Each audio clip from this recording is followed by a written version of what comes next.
OGaccountability.com. Here's a question that I think we're talking about crisis and learning things about yourself. There is a huge gap when it comes from men and women, not just how God designed us, but emotionally, the way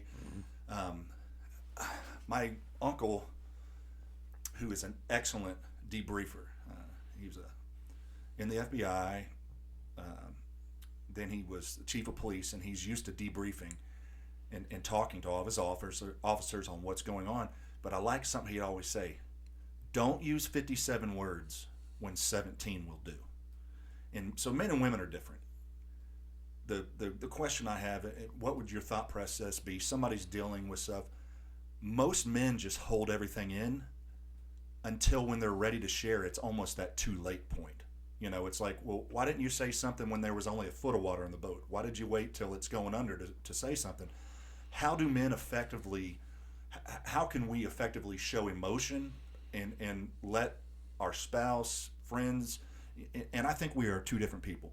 Men are different when they're around their golf buddies. It doesn't mean that we are fake, or we have a different relationship with them. You know, we'll say things we probably wouldn't say around women or our spouse. Doesn't make us misogynist, doesn't make us sexist, which that's just men.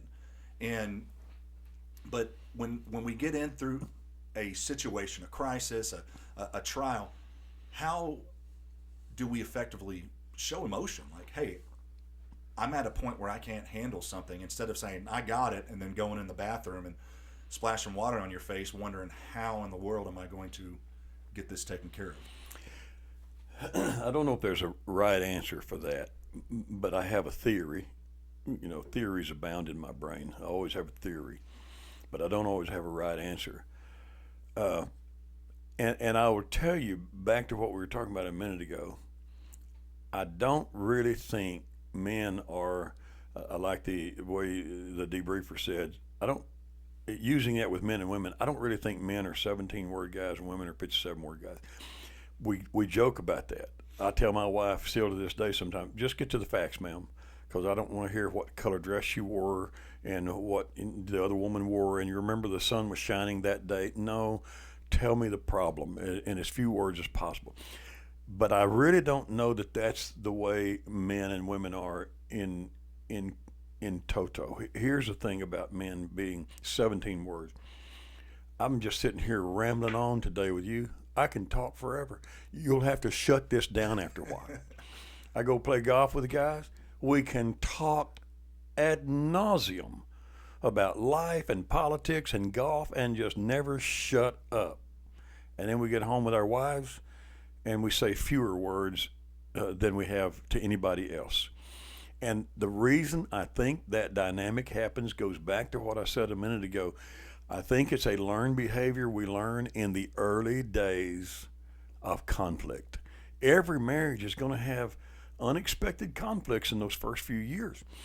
And if we go childless for the first few years, usually that couple has a better opportunity to work through those early conflicts and become buddies and pals and best friends, and they can both talk up a storm to each other.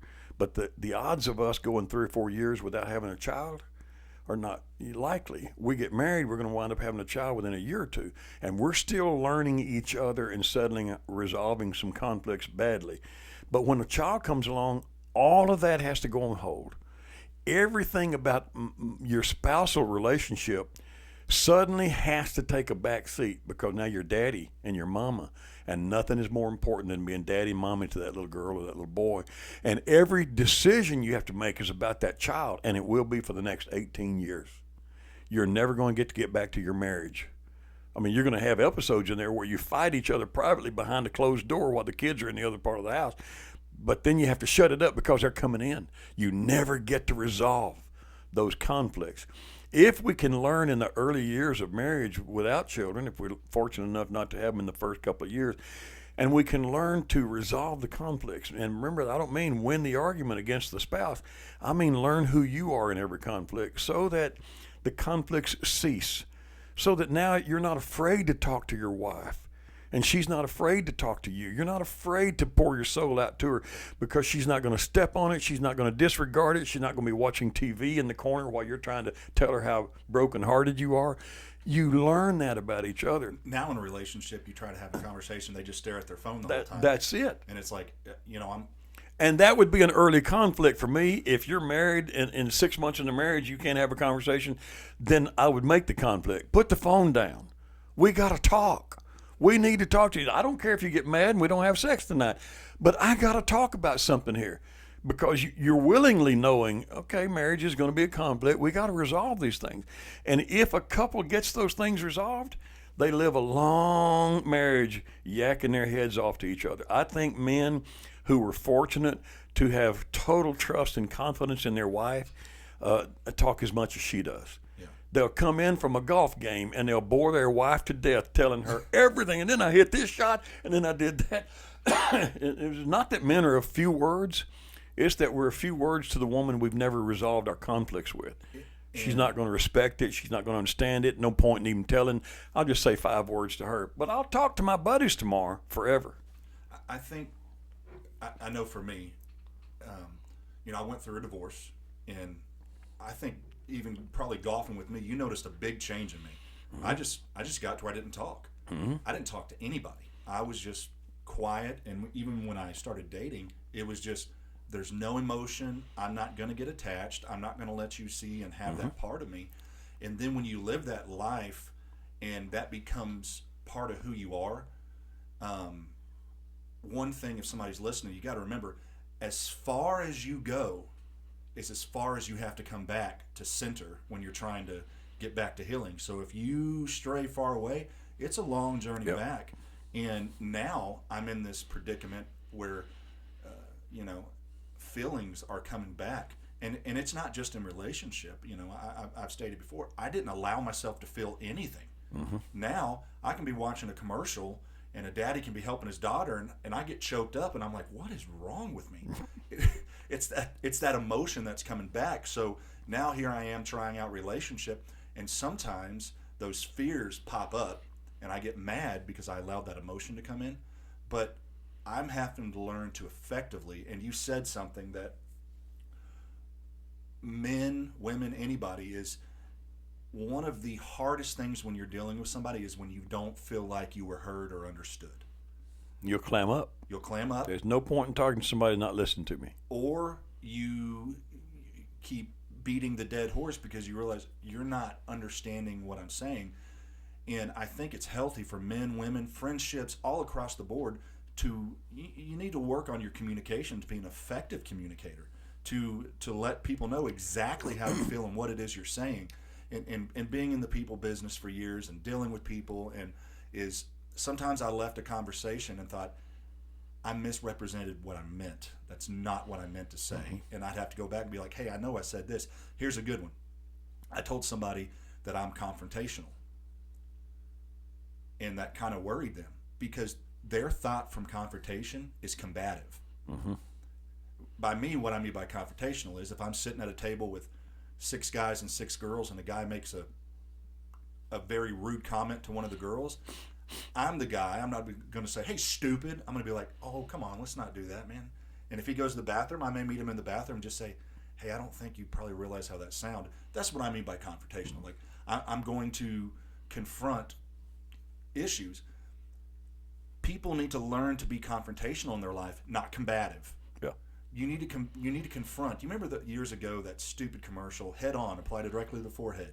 Head on, apply directly to the forehead. No. The commercials that were on all the time, and it was this, for headaches. That's how you really have to face your problems. If you don't face them head on and you try to maneuver around them, you just created a monster. You created something in your life that's going to grow bigger than you are. But the other thing is, the areas that you leave unresolved in relationship, they just don't magically get better with time. It's not like, okay, I hit 55, I'll no longer have this problem. If you don't confront the problems at 17, 27, 37, 47, you become a 70-year-old person who still has that same problem. So if somebody's battling and fighting addiction, anger issues, gambling issues, people have problems, and it's not regulated outside of church. It's not like, well, I'm in church and I'm trying to live a good life, so I don't have issues or problems. It comes to all of us. So, in your experience, Danny, dealing with men, and I'm sure you've counseled and talked to probably thousands over the years, is there a reoccurring theme when it comes to men and their fears? Have you experienced somebody that would actually open up and talk about their fears with you? Men, I'm not sure if I understand exactly what you mean by opening up, but like men will come to me and tell me something that they probably wouldn't tell their wives, that they're afraid of, that they're going through. They'll talk about their financial problems that they're facing right now.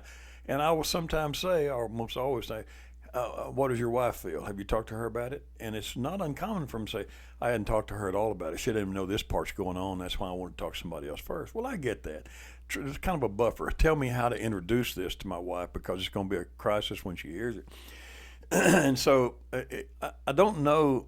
I think you mentioned church a minute ago, and I had this little red flag pop up, not all related to church problems, because I thought, people come to church sometimes is very much like the early stages of marriage, the way I describe it. We're still fabricating someone that's not really real.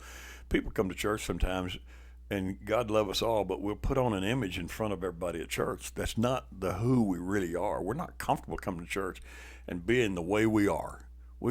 I have literally looked out the front door and seen people in an argument in their car in the church parking lot.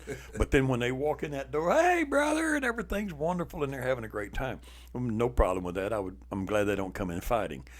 But it goes back to me, kind of what you were saying about confrontational, meaning to just confront somebody about it.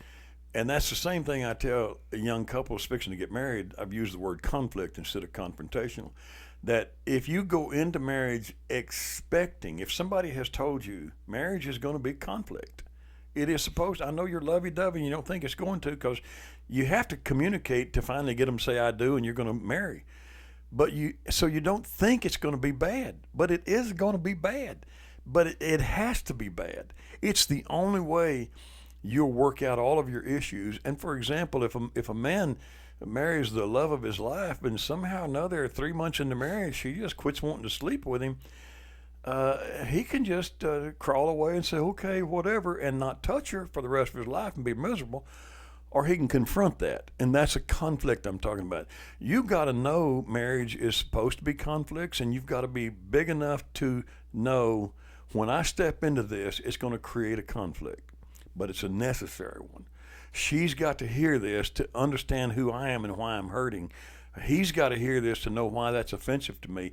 I've got to be big enough to risk sleeping alone for 3 nights, if that's what it comes down to. I don't want to do that, but I got to be big enough to risk this conflict, because it's the only way that she's going to change if she needs to change, or I'm going to change if she can convince me that I'm the one out of bounds. But you have to be able to embrace that, or the first time conflicts come, we'll just start trying to win a fight.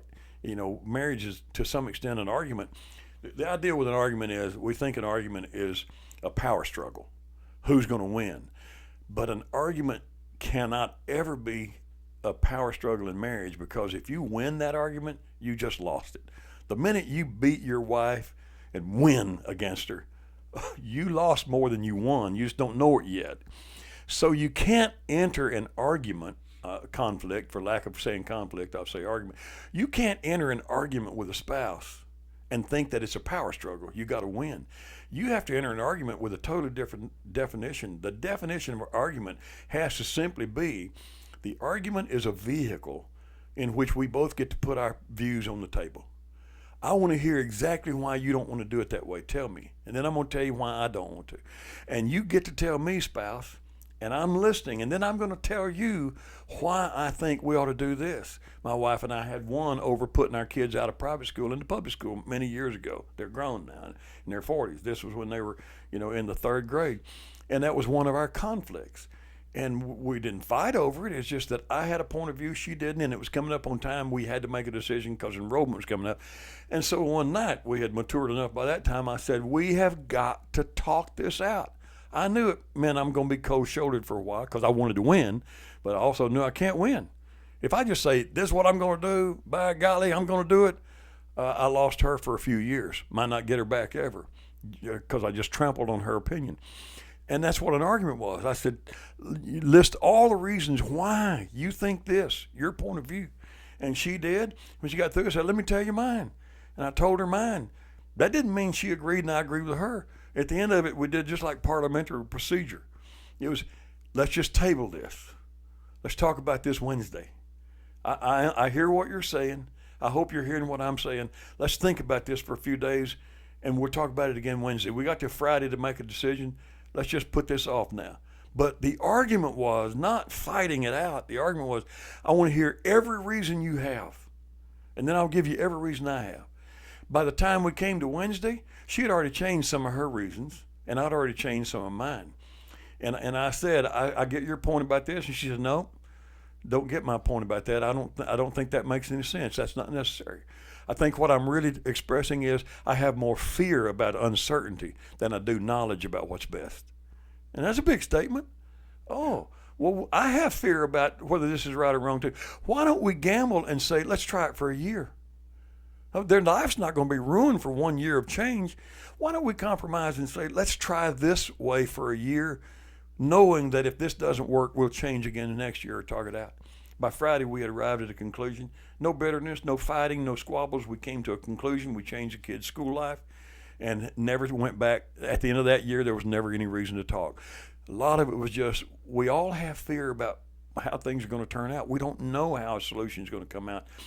But an argument, by defined an argument, I got to win this one, is a disastrous mistake. That is something that I, in times past, realize I have to be right, and you have to see it exactly like I see it. So that was the boy I hated when I was 23. So now.